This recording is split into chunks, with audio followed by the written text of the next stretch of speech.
in your hand. Okay. All right. How many of you have library cards? Then that's wonderful. Thank you. My name is Cheryl Small, and I'm the Central Library Administrator. That means that I run this building. I'm the manager of this building. So hold your books up. Let's see what's in your hand. And just so excited to have you. This is one of my signature programs in conjunction with Brave and Kind Bookstores. Brave and Kind in here. Bunny, is she here? She's outside, I think.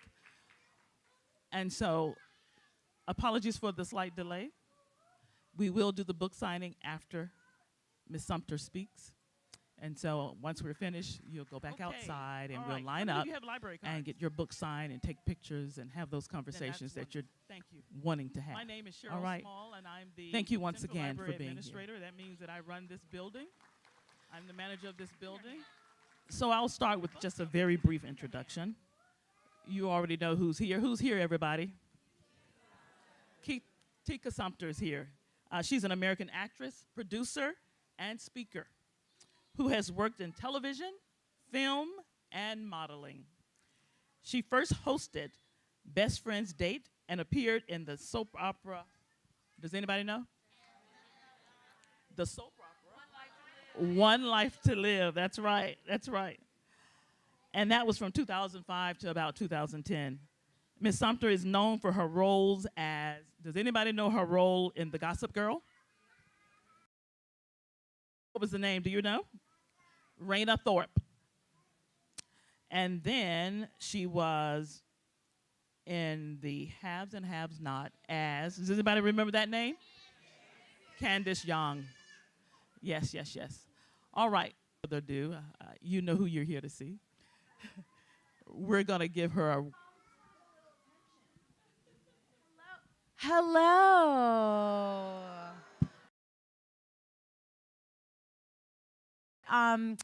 You know, Atlanta is like, it was, I had a home here, I sold it, but I was here so much that I was so tired of staying at hotels that I bought a place. I was like, it's my home, because I work here all the time with the haves and the have-nots and ride along and all that stuff. And so I was just like, it's like a second home, and you guys treat me so good every time I come.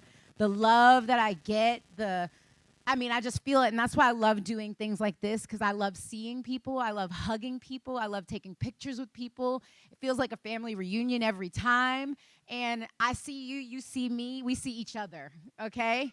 And so we see each other, okay? So I'm gonna do a reading for the kids. You guys can follow along up here, just because I know this is small, and it would be odd, so hopefully that works, and then we'll go from there. So I will start.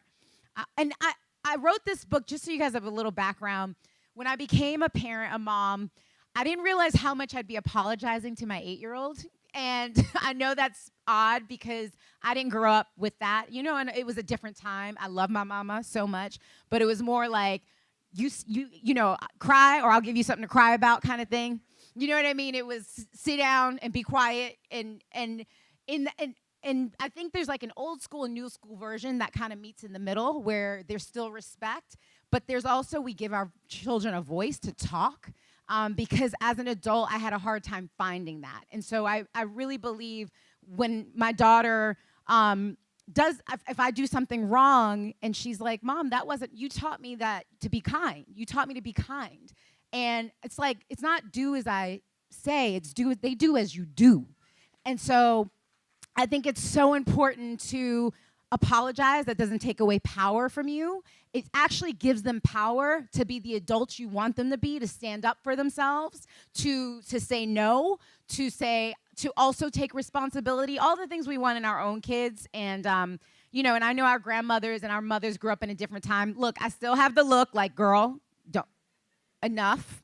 But I also realize, like, me saying when I'm wrong helps her be able to take responsibility for her own self as well, and apologize when she's wrong. So here is, I got it from my mama. All right. I love my mama. Let me see if it goes with it. Yes, I love my mama. My mama can rock any hairstyle, from a bun to braids. She tells the funniest jokes and can solve any problem. Yes, the square root of fun is ice cream and sprinkles. Mama also gives the best hugs, breaks out the best dance moves, and is my bestest friend in the whole wide universe. Ella, Mama calls. Who loves you more than anything? Mama does, I smile. Mama, I call back. Who loves you more than infinity times 2,000,000? Ella does, Mama replies. I love when she smiles. I'm smart, I'm creative, I'm friendly, and I'm beautiful just the way I am. Mama always tells me these positive pep-ups, and I believe her. I want to be just like her one day, so I always practice. I do everything the way she does it. When she gets her hair done, I try and do mine the same, although it doesn't always work out as planned. The way she moves, I move.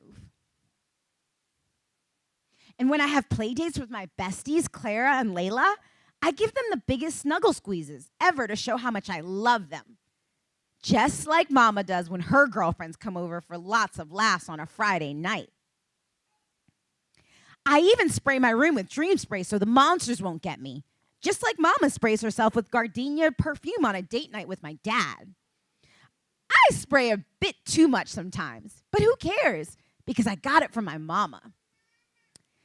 On the first day of school, I woke up and Mama was making my favorite pancakes. Not just any pancakes, but her famous kitty-shaped ones with apple eyes, banana nose, and blueberry smile. It was a busy morning. Mama needed help, so I reached up to get the cinnamon and whoops, the batter splashed everywhere. What have I told you about playing around in the kitchen? Mama yelled. Please leave. I ate my breakfast in silence. I think she was still mad at me. We rode to school without a word. I chat like a speedy cheetah most days. Mama dropped me off and kissed me on my forehead, but I still feel sad. At school, my art teacher paired me with the new kid, Scout. I love painting, he says. Me too, I whispered. I got paper, brushes, and 2 cups of water. Scout went to get the paints and tripped on his shoelaces. Whoops! Scout, look at what you did, I yelled. Please leave. He looked shocked, and we cleaned the mess quietly. When Mama came to pick me up, she asked what happened with Scout today. He was in my space, and spilled paint everywhere. I got frustrated and yelled at him. But that's not how we act when things don't go our way, Ella. Where'd you get that from, Mama asked. I got it from you, Mama. She looked surprised, but gave me a warm smile. I'm sorry I yelled at you this morning. Sometimes we don't behave the way that we want to. I was also feeling frustrated, but could have been a little more patient. Me too, Mama. I am sorry I spilled the batter. Oh, you made a mistake, and so did I. There's nothing to still be sorry about. But thank you, Mama said. I looked up at her, and she gave me a big squeezy hug.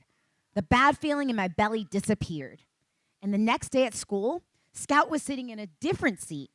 I remembered Mama's words, and the first thing I did was apologize to him. Thank you, he said. And then we painted a new masterpiece together. My Mama is smart, creative, and friendly. And Mama can also be in a bad mood sometimes. She's not perfect, but she's perfect for me. And I still want to be just like her one day. Well, with a big splash of me too. From my head to my toes. I got it from my Mama.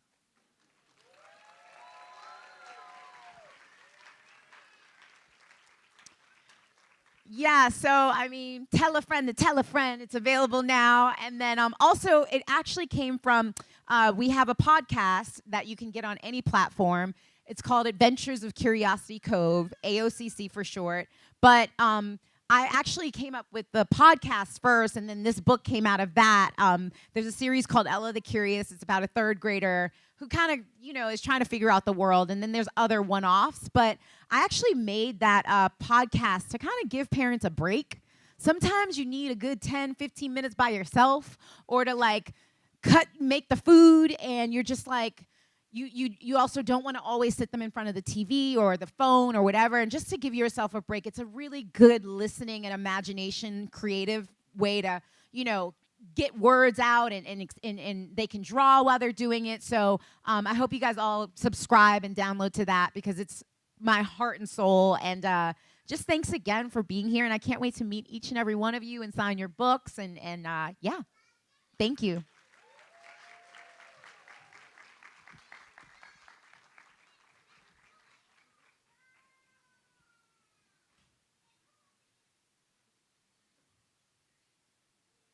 Oh, girl, yes. There it goes. I like it.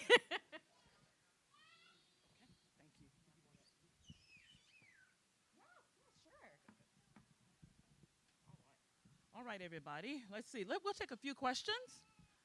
If you raise your hand, and I'll pass you a mic. You hold yours, and I'll give them. Yes, of course. Love it.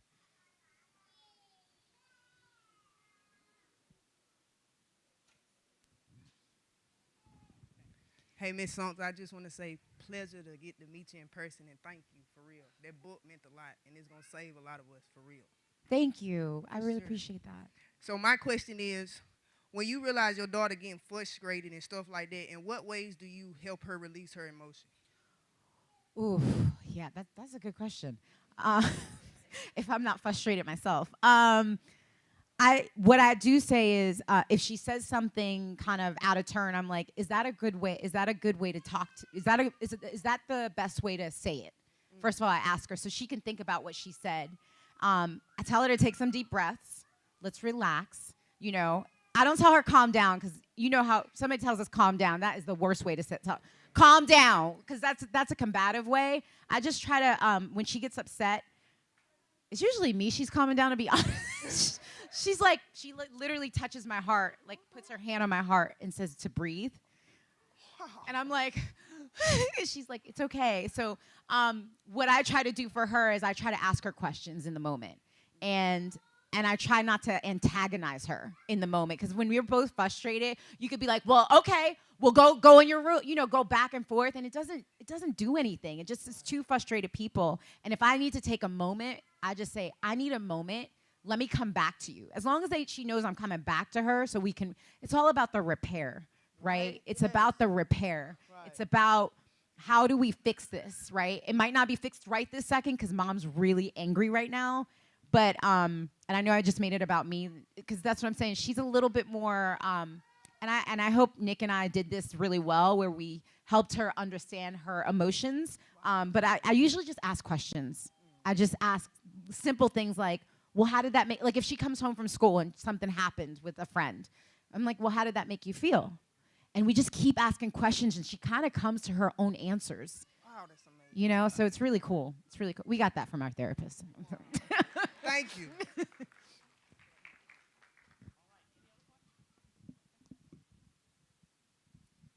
I hope that answered your question. Okay.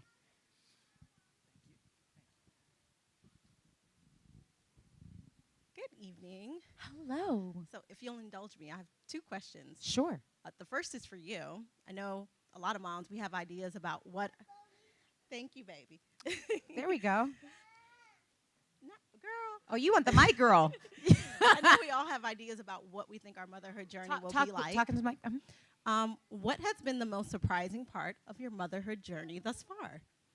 What has been the most surprising part about my motherhood journey thus far? I didn't understand, I always tell, especially new parents, get through the first 3 years. After that, you're like, whoa! I didn't realize that 8 years old, I would be seeing all the work that I poured in at 3. Like the first 3 years is probably, doctors say it's very important. And you hear, yes, ma'am. Okay. So for me, I didn't realize how exhausting the first 3 years would be, but then after that, it felt like Okay, there's a little bit more independence and things like that. So hold on, parents. Like it's if you only have one or whatever, and the next one, I guess the most surprising part is seeing her 8-year-old self now and seeing all the work. And I'm like, oh my God, thank you so much. You know, like pat yourselves on the back. You're doing a really good job. Yes.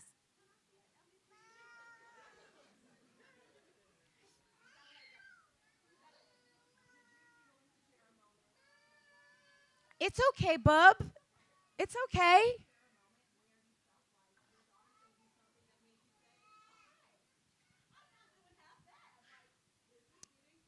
Yeah, she asked, was there a moment that my daughter made me feel like I'm getting through to her and it's not half bad. Sometimes parenthood is a blur, so sometimes I don't have like an antidote because you're like every day it's like micromanaging like an employee. That's what I feel like it is. It's like, don't do, what did I say? No, no, you know, so I feel like every day she shows me that we're doing a really good job.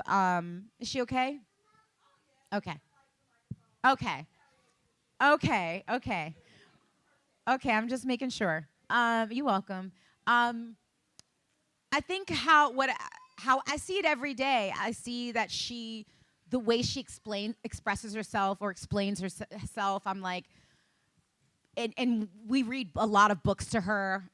We make her read every day by herself for 20 minutes, even when she's like, I don't want to. But I think for me, when she plays the piano, goes downstairs and plays the piano alone, it makes me, because she wanted to quit when she was younger, and I didn't let her, because I said, you cannot just quit on things. You have to be consistent, and you have to, even if you don't do it for the rest of the time, but you can't just quit in life. And so, because I was able to quit piano when I was younger, and I kind of regret it now that my mom was like, okay, girl, go ahead. But I just told her, and to see her now follow through and just go downstairs and play by herself and actually enjoy it, that feels like you did something right, Mom. Like you made her, you can't just give up, So that's something. Thank you. Yeah. Anybody else? Oh, go ahead. You have the mic. Hi, I just want to say I'm a huge fan, and this is just awesome just seeing this book. Me and my mom actually wrote a children's book together. Oh my God, congrats. This That's is really huge. cool. Thank you. So my question is, like, what is the impact that you plan to, like, leave in the world, like, with having this book and, in the community and just in general for moms? How do you see your book kind of navigating that? He asked about the impact that I hope to leave. I mean, I think that's such a big question. I would leave the impact to the people that feel impacted when I'm off this earth. But I would say what I want to do is I think sometimes motherhood is like a second thought. Like we get left behind a lot, and we leave ourselves behind a lot. And I think for moms, for even grandmothers, for godmothers, for aunts, for women in general, and families, because I feel like families get left behind a lot. I just want them to felt like I created things where they were the first thought in mind rather than a last thought. Whatever I get my hands into, whether it's a movie or a film or I play a mom, or I just want them to feel like, oh, I got it. I got you. Everything I do, I feel like I want the touch point to be that. Right? And that you're not alone, that I've been through a lot and I'm here with you, and you're not, whether it's through happy times, whether it's through just mediocre everyday stuff, or whether it's through low times. That's good. Yeah. That's good. Thank you. You're welcome. Hi, Mama. Hi, What's your name? Savannah. Hi, hey, Savannah. What inspired you to write a book? Ooh. Okay with that look. Okay, what inspired you to write that book? I like it. This is a good question. My daughter, Ella, how old are you? You're 7? Yes, ma'am. You're 7, Savannah? 7. My daughter's 8, so she's 1 year older than you.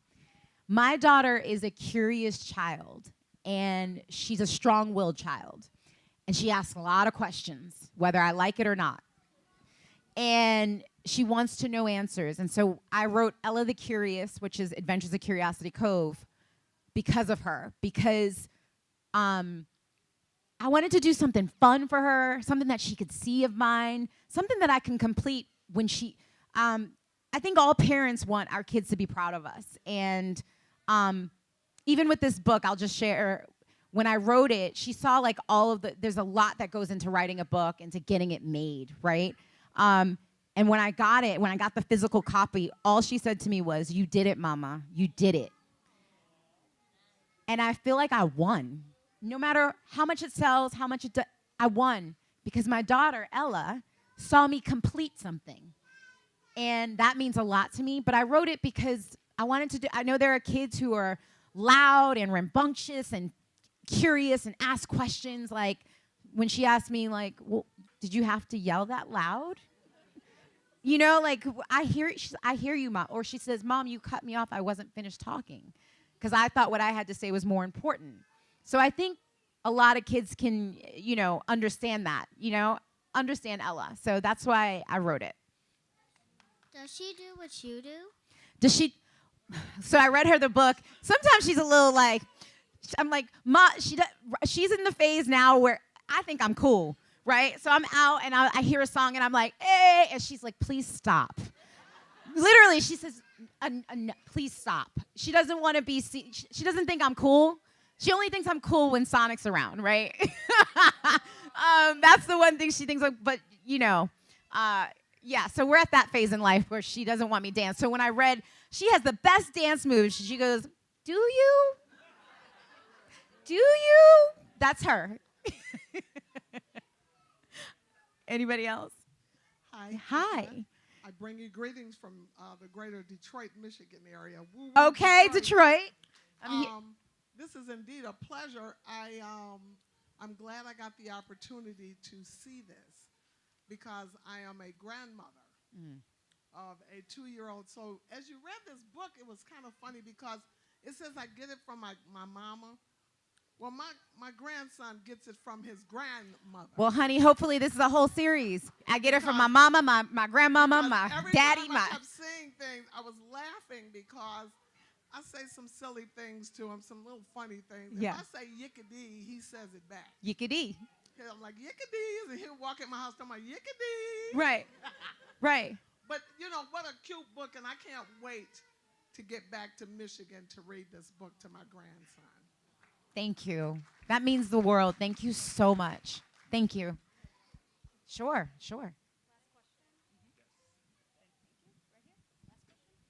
Testing. It's working. Yes, it is. Hi, Mrs. Tika. How are you today? I'm really good. Thank you. How are you? I'm doing okay. You're doing okay. I Yeah. love when people answer honestly because I'm like, when people are like, how are you? I'm like, I'm all right. Exactly. You know? I'm great. I'm good. Exactly. Thank you for that. Absolutely. Yeah. Okay, so I have a thought first. I'm asking for your suggestion, perhaps. I live in LA currently in Koreatown. Okay. I've been here 5 weeks. Oh, Yeah. you moved here. I've got a job here. I hadn't necessarily moved. I still have an apartment in LA. Okay. LA or Atlanta? Ooh. That's good. You know the amazing thing? I was just talking to my friend. I don't know if you guys know Crystal Hazlitt from Keep It Positive, Sweetie. Yeah, you're a sweetie. She's an actress too. And the business has changed. You do not have to be in LA. You do not have to be in LA. You can come there for seasons if you want, meaning a week, and like try to do meetings, but you don't have to be there. People are not really doing things in person. You don't need to be stretched thin financially, okay? Child, I've thought a million times. I'm like, maybe I'm coming back to Atlanta. I literally here, I was like, oh, Atlanta sounds so good right now. Yeah. But yeah, you don't have to be there. So don't feel like you have to be there. I would. That's what I would tell myself if I were me asking that question, and I was like the same person talking. I would give that same advice. Right now, it's a different time. It's just a different time. You don't have to be there. You can do anything from where you are. Literally, people in other countries are sending in tapes to LA. That's it. That's all my advice. Thank you. Yeah. So I've got here's my question in reference to what you said earlier, which had me thinking. I'm an educator. I don't have any children yet. Okay. I hope so one day. Okay. But do as I that old colloquialism that we use, do as I say, not as I do. It does a disservice, in my opinion, to us as the black community, because Mama, I'm watching what you do, as you said earlier, not what you say. It has more weight when I see you do something as opposed to you just saying, don't do something. Yep. When in your life, when you had that aha moment, when you thought, damn, Mama used to say that, but that's not adding up now. It's not making sense. And when was that for you, and how did you start to implement that in your child's life? That's a good question. Girl. Thank you. Kids are different nowadays. They're just different beings. They are not, they're just grown up in a different time. And here's an example.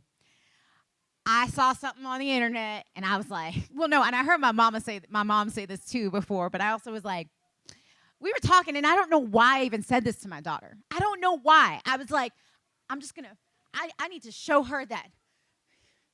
She wasn't even trying to fight, nothing. I was like, I'm not your little friend.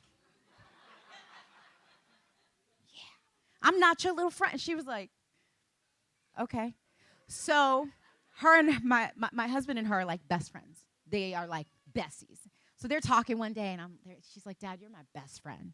And I go, I'm your best friend too, right? She said, oh.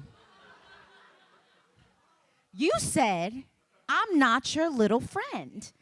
Now you want to be my friend?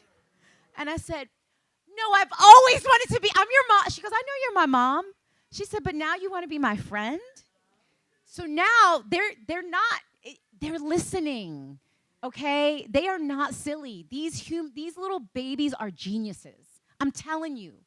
Treat them that way. I'm not saying be like so precious with them where you can't tell them what to do. And like you're still the parent, okay? You're still the parent. But I'm telling you, their minds are so explosive, and they will rock your world and hold a mirror up to you. And if you look into that mirror, you can actually see something that needs to change. And it will only help them. This is what I learned. I'm telling you this from what I've learned as a new modern mom or whatever. And so she still respects me. She says, you can be my best friend today, you know, but I won't do that again. I'm not going to replicate what I see all this. Like, it's like, that's not my life, and my child is not in that world. She's a different child. So we can't teach children of everything that was yesterday, because it's not implemented in today. It's just different. But still be respectful to grandmas and nanas and mamas. But these children are different. So you're raising them differently. But watch your words, because they're going to come back to bite you like they bit me. You want to be my friend? You know, so yeah. All right. Thank you. Thank you all. Let's give her a hand. All right. Thank you once again. So what we'll do now is the book signing, right? So I want everybody to just get up out your seats and then go up to Slowly. Slowly. You don't have to rush. Take your time. Don't run over the babies, please. And we're going to form a line in the alcove, okay? Thank you. And then I'm going to come sign some books. And the books will be... This is great.